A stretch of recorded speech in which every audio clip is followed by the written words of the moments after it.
Buenas tardes. Voy a agradecer en primer lugar a Maruja Antúnez el haberme elegido para presentar al profesor Ángel Suárez Muñoz y al propio profesor por permitirme la relevancia de hacer su presentación.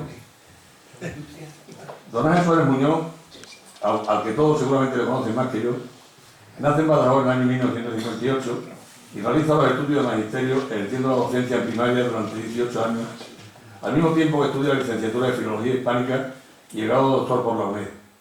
Por espacio de 11 años compatibiliza sus funciones de maestro con las de profesor asociado de la UEX.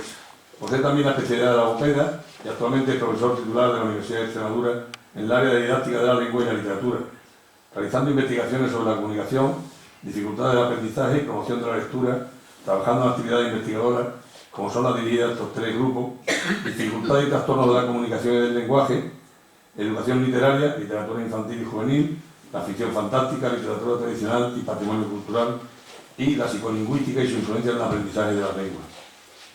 Ha realizado múltiples publicaciones científicas, destacando la realizada en la revista de Estudios Extremeños, referida a los espectáculos teatrales en Badajoz en el siglo XIX, donde resalta la importancia social del teatro en la ciudad.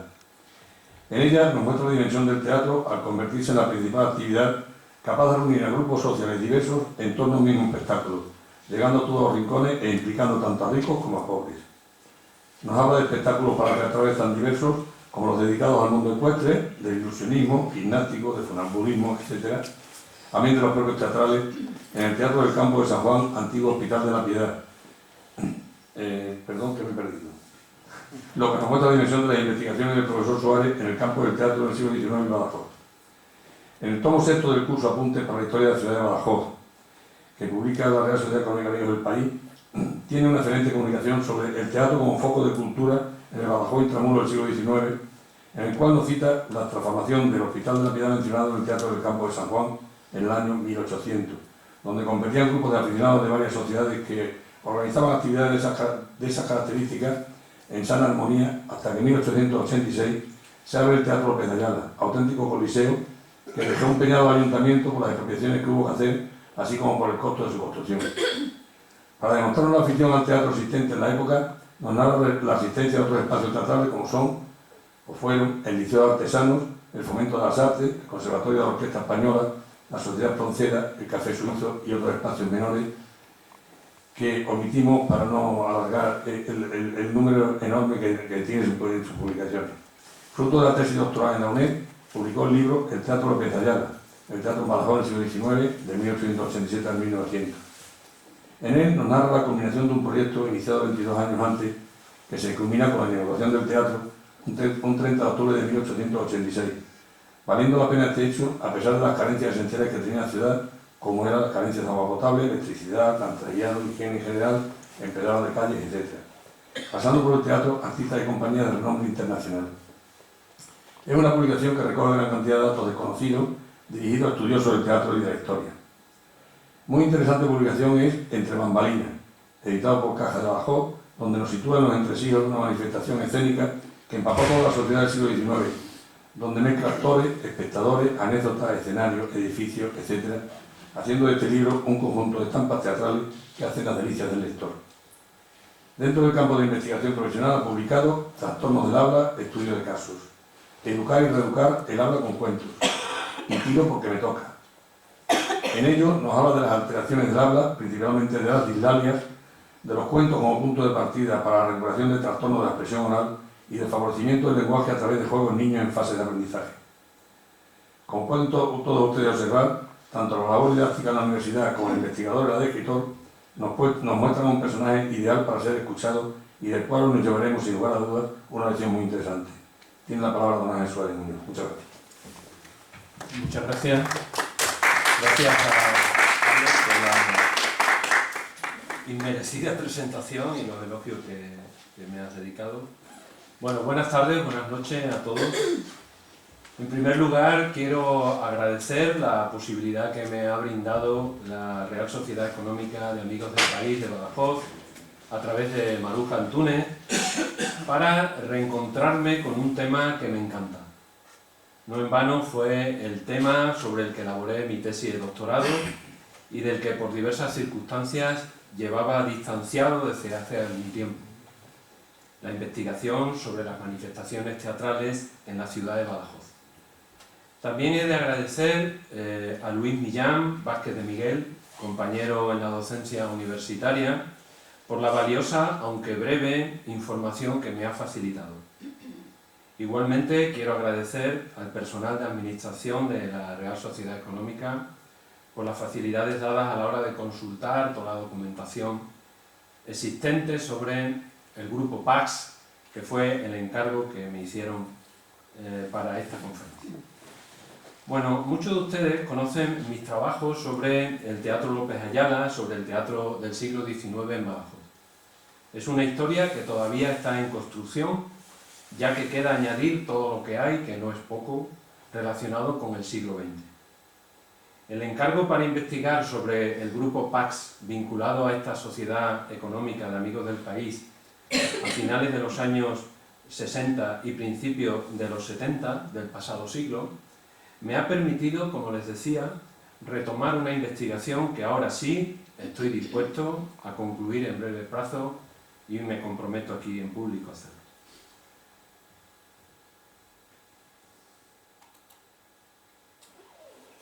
Dado que esta conferencia se enmarca dentro de los actos programados para conmemorar la creación de la Sociedad Económica de Amigos del País en Badajoz, lo primero que debemos comentar es que cuando esto sucede, allá por 1816, ya hay manifestaciones teatrales en la ciudad, concentradas en el antiguo Hospital de la Piedad, reconvertido en teatro y situado en pleno corazón de la ciudad, el Campo de San Juan. Este teatro se situaba concretamente en el edificio que hace esquina, todavía hoy afortunadamente, entre la Plaza de España y la calle del Obispo. Como pueden imaginarse, era un teatro muy rudimentario, con apenas recursos para las representaciones teatrales que exigieran un mínimo de condiciones escenográficas.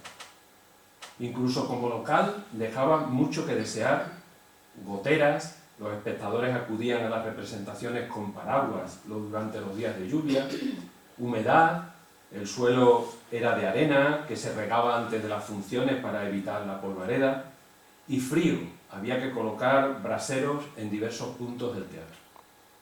Este teatro estuvo funcionando con más o menos regularidad hasta 1886, cuando se inaugura el Teatro López de Ayala, tras más de 25 años de proyectos fallidos, paralizaciones, endeudamientos y finalmente enajenación. Badajoz, por fin, contaba con un teatro acorde con su condición de ciudad emergente. Eso sí, lo que había sido un proyecto público, liderado por el ayuntamiento, acaba siendo un negocio privado y en cierta medida ruinoso. La ciudad ha invertido ingentes cantidades de dinero que podrían haberse empleado en otras necesidades más acuciantes, para prácticamente, al final, regalar el teatro a los propios constructores, a quienes se les debía mucho dinero tras incumplir reiteradamente las condiciones contratadas. Paralelamente a esto, que no es el contenido de esta conferencia, se desarrolló en Badajoz una diversa y abundante actividad teatral a cargo de colectivos de aficionados. A finales del siglo XIX se constatan varias sociedades que entre sus actividades incluyen con carácter preferente las representaciones teatrales: Liceo de Artesanos, Orquesta Española, Teatro Espronceda, entre otras. Bueno, en ese mapa que ven ahí en la pantalla, ven las distintas localizaciones de teatros o focos culturales que organizaban de alguna manera representaciones teatrales en el Badajoz de finales del siglo XIX, comienzos del XX.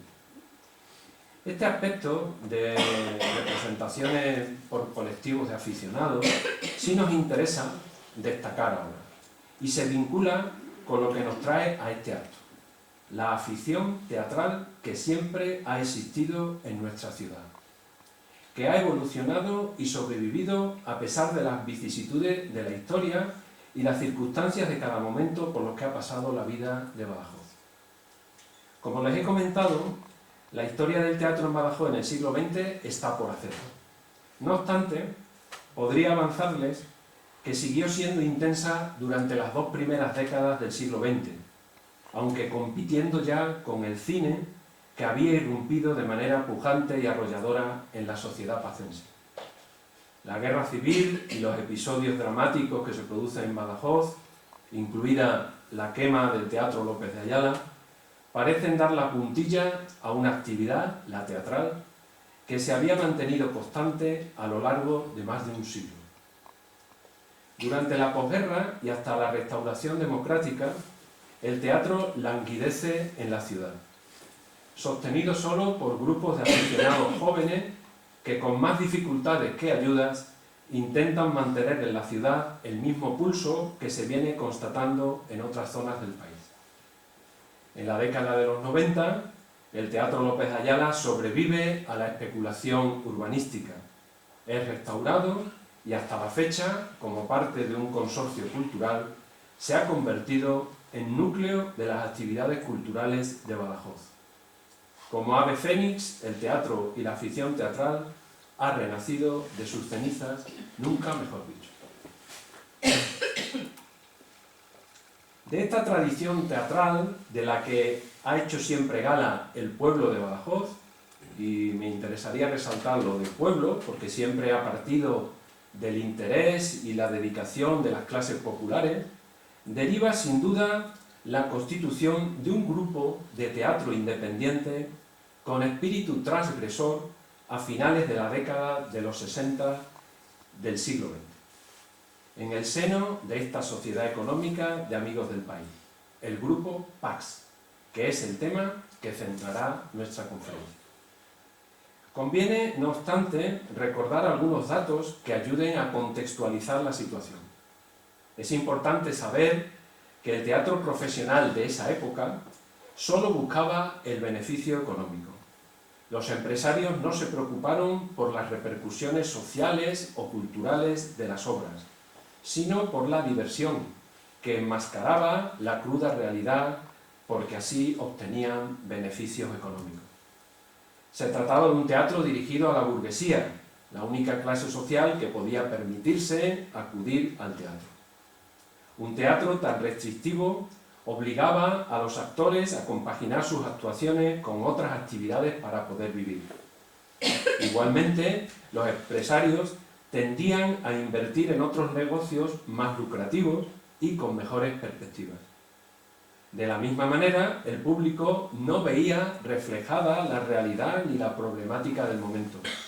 Además, era un teatro localizado solo en las grandes ciudades, dejando las provincias y los núcleos rurales huérfanas de estas prácticas culturales. También era un teatro muy pobre técnicamente hablando, alejado de las corrientes europeas del momento, anticuado, centrado en la comedia benaventina, las obras de evasión o que defendieran la ideología dominante. Frente a él, o paralelo a él, existía el teatro no profesional, en el que se incluía el teatro de cámara y ensayo, el teatro universitario, el teatro de aficionados, el Teatro Estudio de Madrid o las escuelas de arte dramático que buscaban desarrollar con el teatro otros valores distintos al económico, con representaciones innovadoras y vanguardistas. Fue el origen del llamado teatro independiente.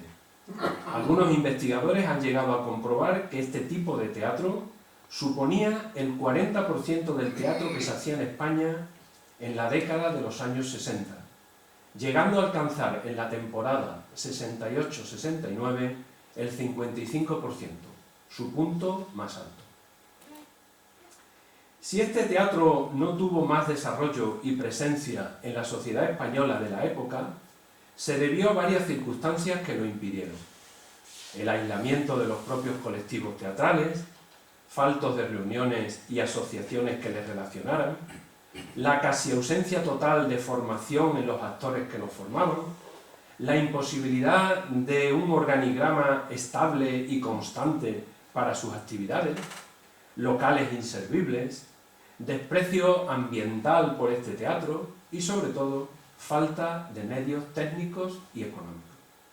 Este teatro no profesional estaba mínimamente protegido por el Estado, con subvenciones ridículas, si se las comparan con las que se otorgaban a los festivales de España y a otras manifestaciones estatales. La celebración del primer Festival de Teatro Contemporáneo de Gijón, del 3 al 8 de septiembre de 1963, supuso el punto de arranque del teatro independiente. En ese festival, aunque se dieron cita a grupos muy diferentes, se constataron preocupaciones comunes: lograr la libertad de expresión y hacer un teatro realista, comprometido con la sociedad. Y las conclusiones más relevantes de ese festival fueron, por una parte, el deseo de conectar el teatro a la sociedad y, por otro, promover la creación de grupos no profesionales, la Asociación Independiente de Teatros Experimentales. Se perfilaron los tres ejes sobre los que rotaría el teatro independiente: su independencia, su carácter comprometido y popular, y la progresiva formación de sus miembros. Por todo ello, se ha concluido que 1963 supone el inicio del teatro independiente. No obstante, pasarán algunos años más sin que se concrete lo planteado en Gijón. Se suele considerar que fue el teatro de cámara y ensayo la manifestación teatral más importante de las englobadas bajo la denominación de teatro no profesional. Gozaba de muchas libertades, pero se le negaba, mediante múltiples condicionamientos, el acceso al público. No obstante, bajo esta denominación de teatro de cámara y ensayo, no existía un conglomerado uniforme. Por un lado existía el teatro de cámara oficial, apoyado y auspiciado por el Estado, y el teatro de cámara independiente. En el primero se incluían: 1. Las agrupaciones teatrales vinculadas a estructuras políticas, la OGE, Homs, Falange Juvenil, Frente de Juventudes, que desde los años 40 venían promoviendo un teatro centrado en lo cultural, siglo de oro, en lo religioso y en lo político. 2. El teatro de las sociedades culturales, con obras de carácter político y concienciador, Sociedad La Rábida o Grupo La Farándula. 3.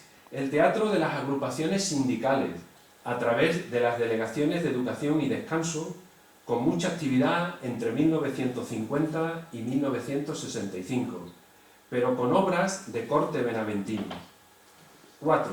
El teatro universitario de los primeros años de la posguerra, orientado por el gobierno y apoyado por el Frente de Juventudes.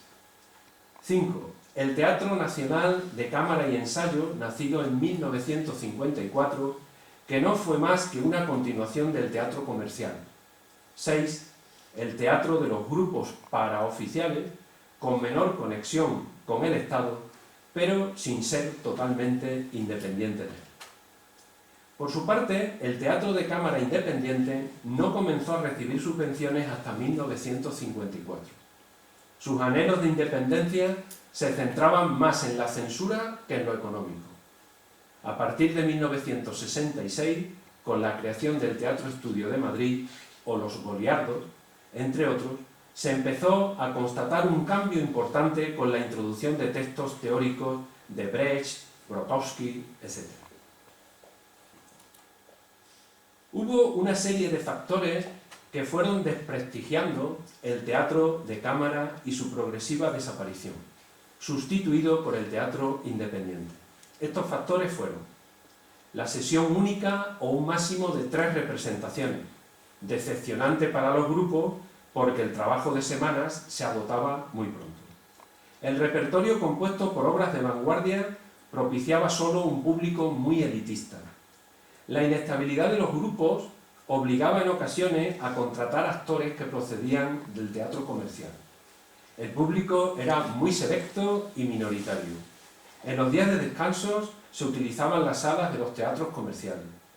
El coste de la localidad era alto, pues se debía amortizar los gastos de montaje, local, compañía, publicidad. Los horarios de las representaciones no estuvieron muchas veces adaptados a las clases trabajadoras. Mientras que este teatro de cámara, en los años posteriores a la guerra, sirvió de arma política para el gobierno, durante la década de los 50 fue coartada que avalaba la aparente permisividad del Estado español frente a Europa. Sus estrenos servían para reafirmar la libertad de expresión que se pregonaba. A partir de la segunda mitad de los 60, este teatro llegó a resultar incluso molesto. El teatro universitario fue el otro pilar sobre el que se asentó el teatro independiente en los años 60. De él tomó sus rasgos más sobresalientes: orientación popular, deseos de experimentación, trabajo colectivo, vinculación entre teatro y sociedad. El colectivo teatral universitario que más influencia tuvo fue el Teatro Universitario Español, TEU, nacido en la posguerra y dependiente económica y legalmente del Sindicato Español Universitario.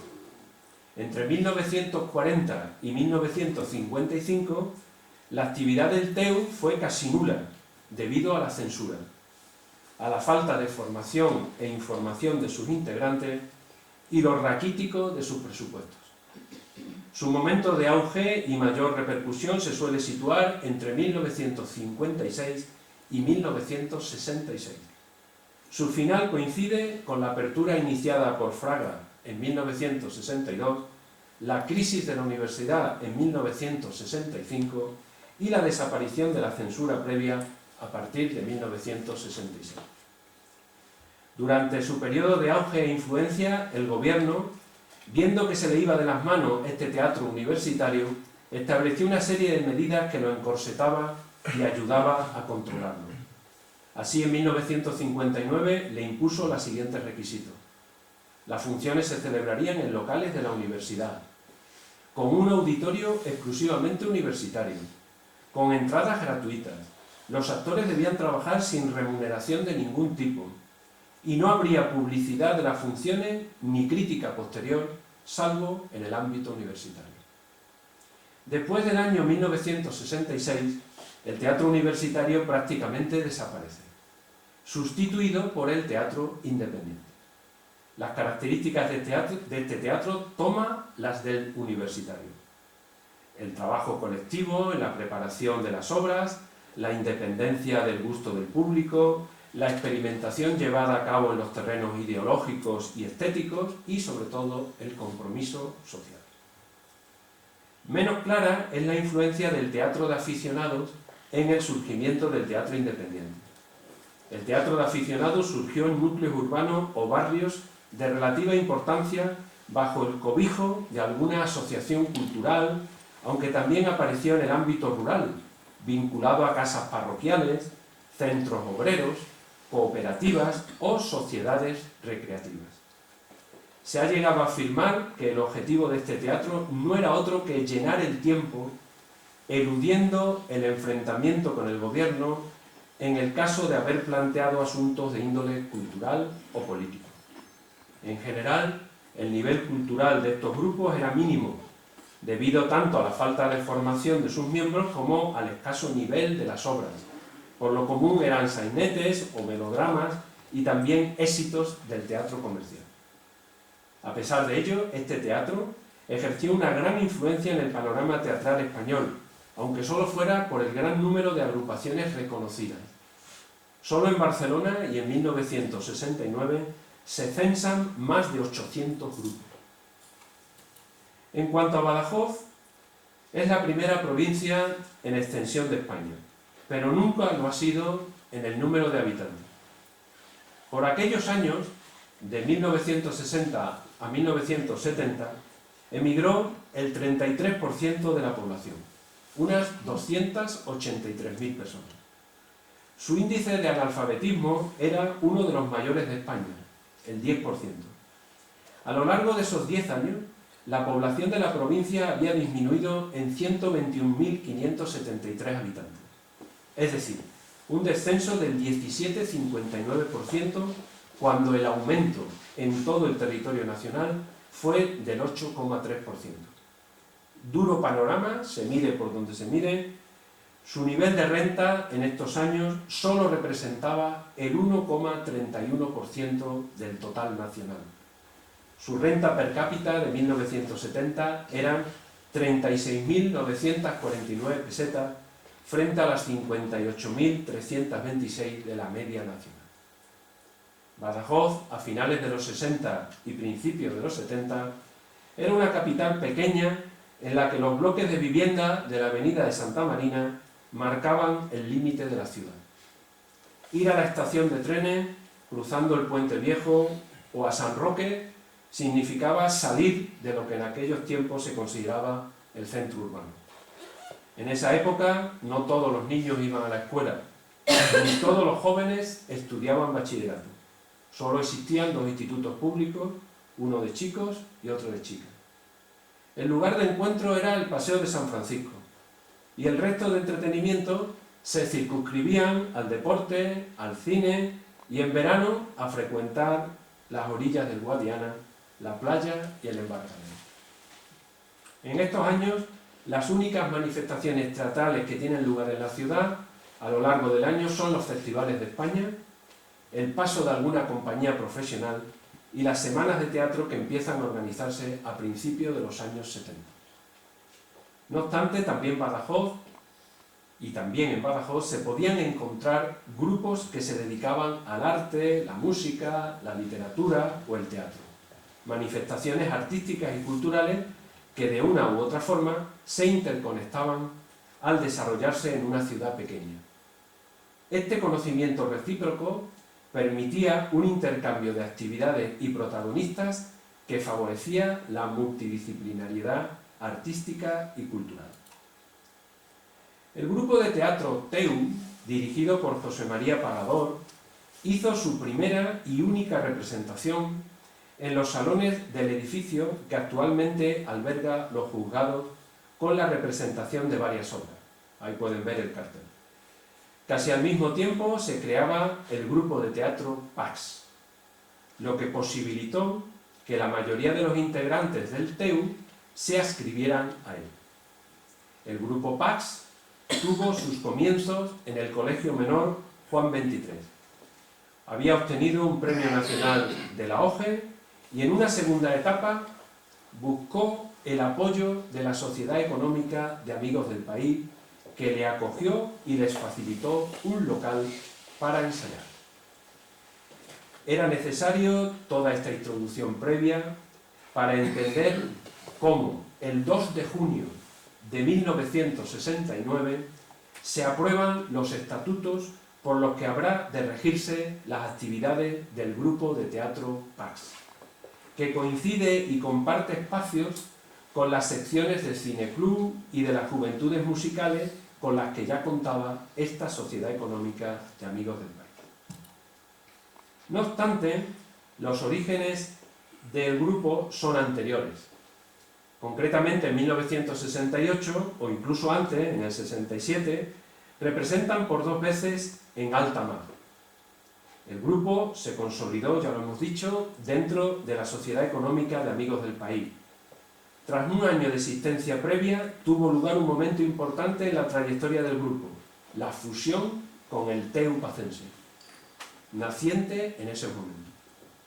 Se sienten anexionados como una actividad cultural más de la económica, aunque dentro de esa sociedad se consideran en principio auténticamente independientes. Ya veremos después que no fue totalmente así. Los locales habituales de ensayo fueron los salones de dicha sociedad y la Casa de Cultura, perteneciente a la Diputación Provincial.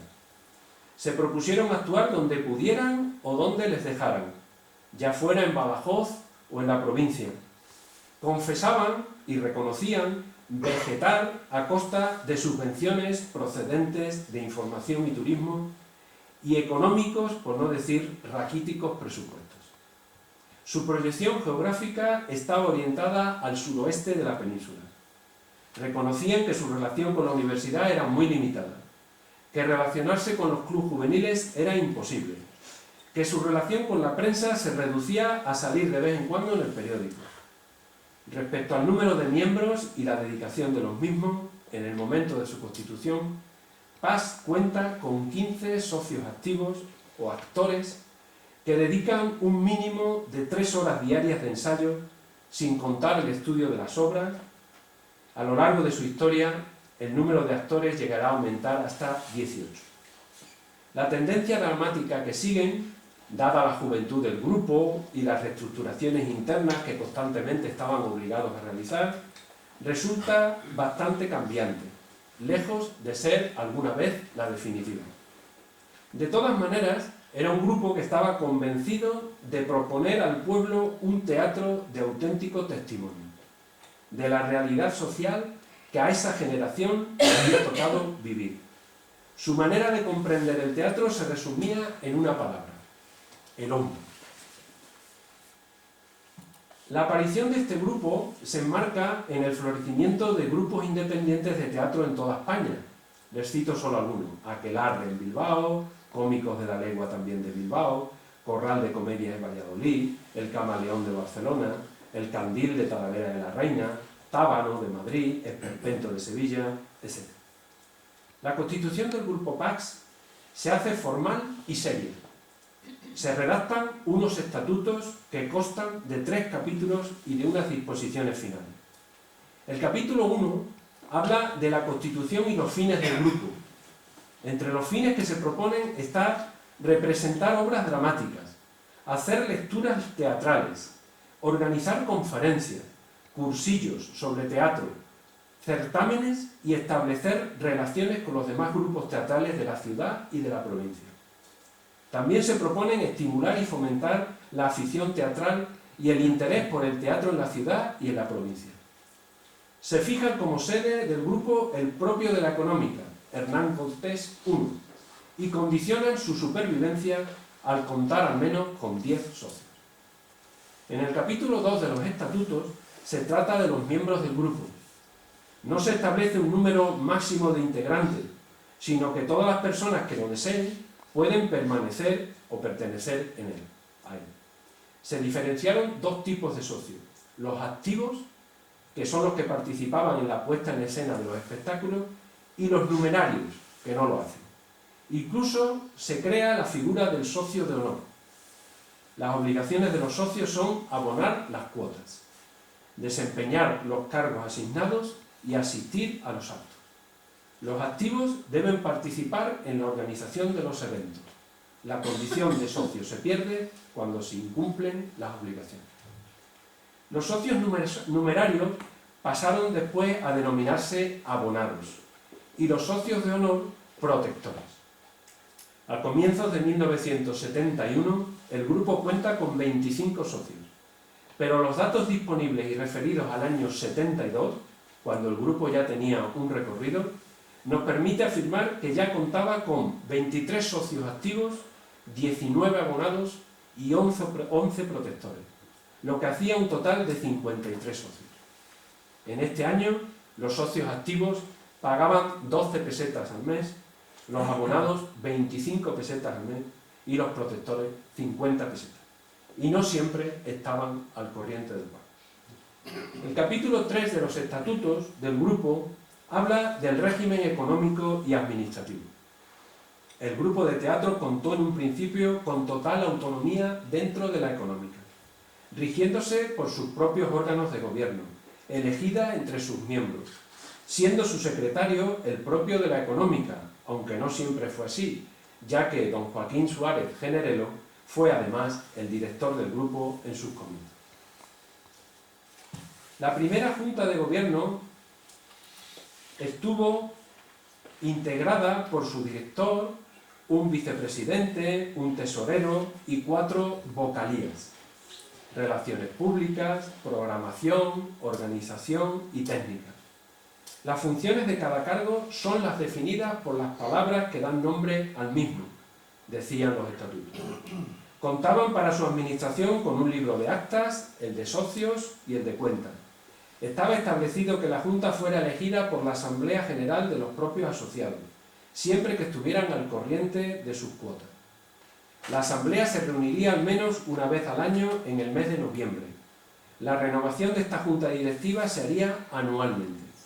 Cada mes de noviembre se debería presentar un programa proyecto para el año. Al finalizar el mismo, se elaboraría una memoria. Para su financiación disponían de las cuotas de los socios, las ayudas y subvenciones tanto de la económica como de otras instituciones y lo recaudado en las funciones. En las disposiciones finales se indica que se podría constituir un patronato y era la económica y el propio grupo los únicos competentes para cambiar los estatutos. Si el 2 de junio fue la fecha en la que se elaboraron los estatutos para la creación del grupo, será también un día 2 de septiembre cuando se reciba confirmación por escrito de la inscripción del grupo PAX en el Registro Nacional de Teatros de Cámara y Ensayo y Agrupaciones Escénicas No Profesionales, instituida por orden ministerial del 25 de mayo de 1955 y regulado por la de 30 de mayo del 62.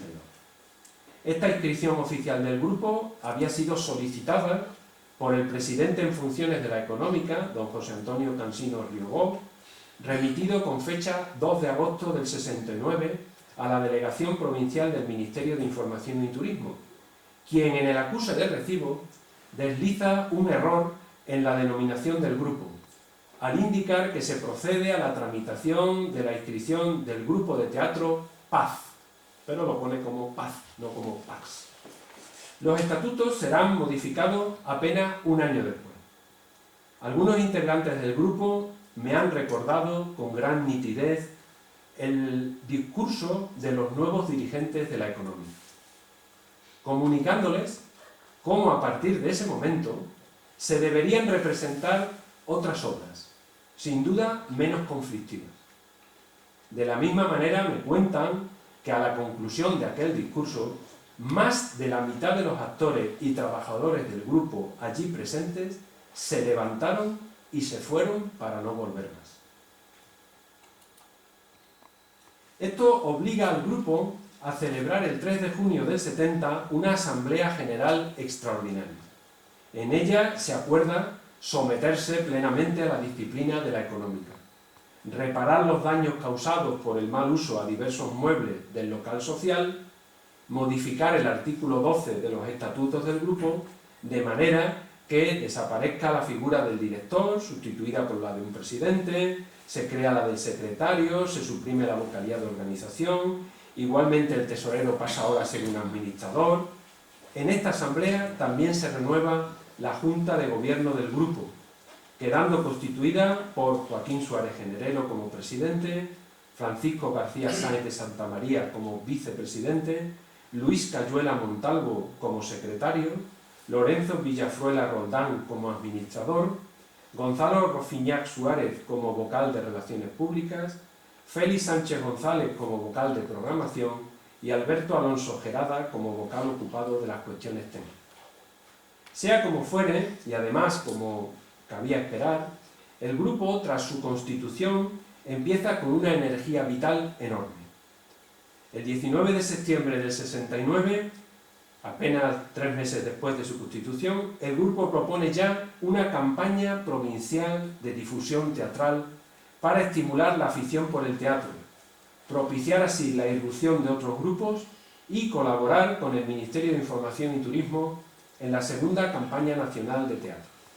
Se pretende despertar del letargo, ellos dicen vida lánguida por falta de estímulos adecuados, a grupos no profesionales con una calidad media no despreciable, así como implicar a los municipios, a los organismos y a las entidades que lo deseen en esta labor cultural. La propuesta contempla la selección de 3 o 4 grupos no profesionales con sus propios repertorios. Este repertorio debería incluir 3 obras fundamentalmente, de otros tantos periodos históricos. Una obra clásica, una obra burguesa de los siglos XVIII y XIX y una obra actual. Se hace un llamamiento a entidades y organismos para que acepten financiar las representaciones en los ámbitos respectivos de su gobierno. Los presupuestos de cada representación constan de unos gastos estimados de 6.300 pesetas, repartidos entre derechos de autor, alquiler de locales, transportes de actores, hospedajes, atrezos. Como ingresos se prevén unas 3.000 pesetas, por las entradas vendidas. Se hace un cálculo de una media de 150 espectadores a 20 pesetas cada uno.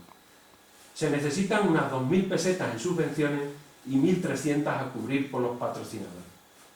Aparte del coste de cada función, se presupuestan los gastos de promoción de la campaña, estimados en 21.000 pesetas, por la publicidad en prensa, 5.400 en radio, así como 15.000 pesetas en impresos, carteles, folletos, es decir, 42.000 pesetas en total. En el proyecto de campaña de teatro se dice que con ella se colocaría la provincia a la cabeza de todas las españolas, al menos en lo referido al esfuerzo por difundir el teatro y la cultura. Se insiste que es una campaña dirigida a las clases populares, ausentes habitualmente de las campañas culturales. La propuesta de la campaña y todos sus detalles son puestos en conocimiento del presidente de la Diputación mediante un escrito que remite Enrique Segura Otaño, entonces presidente de la Cámara. Esta campaña supuso la confirmación del Grupo Pax como grupo teatral independiente. Sus representaciones en Badajoz, Paraninfo de la Escuela del Magisterio, Teatro de las Escuelas Parroquiales, entre otros, y en las localidades a las que le llevó la campaña, Fuente del Maestre, Higuera de Vargas, Don Benito también, entre otras, así lo hicieron posible. El grupo se presentaba donde era requerido con un repertorio constituido por las obras que tenía preparadas y que se representaban en la misma función. La Guarda Cuidadosa, de Miguel de Cervantes, y El Auto de la Donosa Tabernera, de José María Rodríguez Méndez. Fueron las que primero presentó. En La Guarda Cuidadosa, el elenco de actores estaba constituido por Gonzalo Rufiñac, Marisa Monte, Luis Millán, Agustín Rodríguez, Carlos Salgado, Ramón Palo, Manolo Mayordomo, Valentina Escudero y Octavio Luengo. Del vestuario y de la coreografía se encargaba Valentina Escudero. Del sonido, Alberto Alonso y Alonso García. De la dirección, José Domingo San Martín Gómez y la subdirección, Francisco Santamaría. Aparte de encargarse del montaje de las obras, el Grupo Pax debía ocuparse también de los decorados necesarios y todo lo pertinente al montaje teatral, ya que en los pueblos y telecruz que visitaron no se contaba con casi nada. De hecho, los miembros del grupo montaban el escenario, representaban la obra, se quitaban el maquillaje en las fuentes públicas y, si podían, se sumaban a las verbenas y fiestas de los pueblos. A veces se pone en conocimiento del grupo las dimensiones del escenario para que se adapte la representación a las condiciones del local. El Club Juvenil número 1992 de Fuente del Maestre, por ejemplo, así lo hizo a través de una carta que remitió al Grupo Pax en octubre del 69. Decían disponer de un salón de actos de 16 por 6 metros, de un escenario de 4 metros de fondo, 5,50 de ancho y 3,75 de boca. Sin embargo, las obras que se representaron en esa localidad acabarán haciéndose en el cine, recinto más espacioso y con mayor aforo. Las funciones solían tener lugar preferentemente los sábados en torno a las 8, 8:30 de la noche, algunas veces también los domingos por la mañana. Muchas veces el grupo solicitó adelantar por lo menos 1 hora el inicio de la representación, pues varias de las actrices que intervenían en los montajes eran estudiantes que se alojaban en varias residencias de la ciudad, a las que deberían regresar antes de las 10:30 de la noche. Disponemos de datos acerca del coste de algunas de estas representaciones. Los gastos que origina la representación son el desplazamiento de 15 actores en un microbús, que cobraba unos 1.500 pesetas. También hay que abonar los derechos de autor, los gastos para el grupo por el montaje. Tampoco eran menores los gastos que originaba una representación. Las que el grupo hizo en el Teleclub de la Uva, en abril del 70, supusieron 10.000 pesetas. Lámparas y proyectores, telas para el telón de fondo y laterales, confección del telón, varios accesorios eléctricos para la iluminación. El grupo de teatro Pax, como ya hemos conocido por sus estatutos, hizo también escenificaciones de poemas. En 1970 preparó una colección de poemas para representar con el título Pax Poesía Pacense 70, en la que se incluyeron poemas de Jesús Delgado Balondo, como los titulados Nadie olvida, Las 7 de la tarde, Oración del enfermo, Ciudad de siempre, Pobre espiritual, Calle de los vivos muertos. Nos encontramos entre la documentación del grupo conservada en los archivos de la Económica con anotaciones al margen de algunos poemas señalando detalles de la escenificación. Del poeta Juan Quintana se seleccionaron los poemas titulados Habla Vallejo por mi voz en cruz, Ustedes inseguros, Mi muerte tan tranquila, Un hombre fue atropellado anoche entre los kilómetros 5 o 6 de la carretera de Andalucía, Del hombre loco que cantaba un día, Sobre la dialéctica del honrado tipo de la cachimba. Del poeta Luis Álvarez Lencero la selección fue Juan Verdugo, Juan Odio, Pan, Paz a los muertos, Pueblo acorralado, Juan Pueblo, Llanto por una alpargata muerta y Juana Libertad. De Moisés Cayetano Rosado, La calle está mojada ya, Los labradores, Llueve, Mi abuelo, Elegía por un enfermo que murió por falta de dinero, Siento dolor por el dolor del mundo, Mi corazón o la ciudad en vida.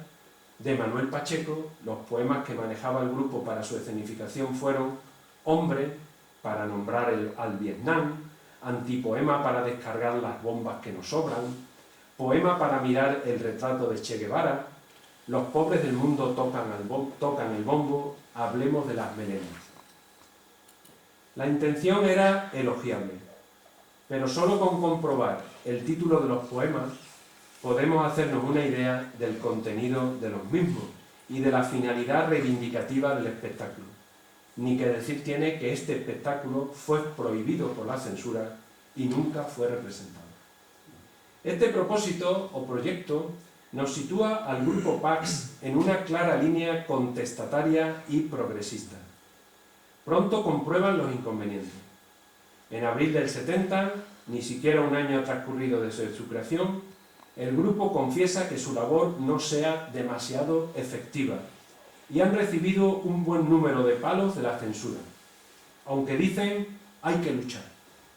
Muchas veces las obras preparadas no se llevaron a las tablas. El montaje quedaba en el aire, pues como ellos mismos declaraban, esperamos a Madame Censura, que está ahora muy cariñosa con el Plan Nacional ese de espiritualización. Recordemos que la circular 2270 insistía en el sometimiento a la guía de censura y a los permisos para representar, supeditados al visado previo del ensayo general. Toda la solicitud del permiso debía hacerse con al menos 15 días de antelación a la representación prevista. El grupo PAC tampoco está muy a gusto con representar para cámara y ensayo, porque restringe la asistencia de público. No olvidemos que el teatro de cámara no tenía por qué ser experimental o crítico, simplemente era un teatro que no necesitaba demasiados medios, gastos económicos o grandes espacios, es decir, pocos actores. Se desarrollaba en interiores, si es posible con una sola localización, y tampoco tienen que ser representaciones excepcionales. En ocasiones los montajes se retrasaban por estar la censura de vacaciones y al tener seguramente que hacer una sola sesión privada porque nos los van a asesinar o algo peor, a cribarlo. No nos van a quedar una solución mejor, decían ellos. Todos estos acontecimientos, también decían, nos ha dejado como a Jeremías, aunque ya se pasa. Parece ser que ya le han dado 2 pases, pero no se han puesto de acuerdo los censores y ha habido diversidad de opiniones como en los toros, decían ellos. Así se expresaba Valentina Escudero en una carta que el día 5 de junio dirigió el grupo a un autor de poemas que ellos tenían seleccionados para su montaje. Esta actitud provocadora y transgresora de marcado sentido social, contestataria con el régimen político vigente, solo reporta al grupo inconvenientes. Uno de los más significativos, su pérdida de independencia dentro de la económica, como ya hemos comentado, y la consiguiente espantada de muchos de sus integrantes. Otros grupos teatrales españoles, como el denominado Bufón 70 de Almería, consideraba al Grupo Paz como uno de los más representativos dentro del panorama del teatro comprometido español de esa época. Sus métodos de trabajo eran sencillos. Montaje con dirección colectiva en un seminario previo a la puesta en escena de la obra, que solía durar una semana. Después se llevaba las tablas, y allí el director y demás se encargaban de ponerla a punto para su estreno. Encontramos algunas descripciones y detalles de algunas representaciones. Así, por ejemplo, se concreta el montaje de 2 poemas de Juan Águila, Láser y Ustedes Inseguros, en donde dicen: el espectáculo queda sensacional, aunque me imagino que ya tendrás referencias. La primera quizás el montaje más complicado de todo el recital en cuanto a conjunción escénica y construcción de elementos. Lo hemos enfocado así, decir, una bomba cae, napalm, y la gente va muriendo por asfixia lentamente, dice la poesía un individuo,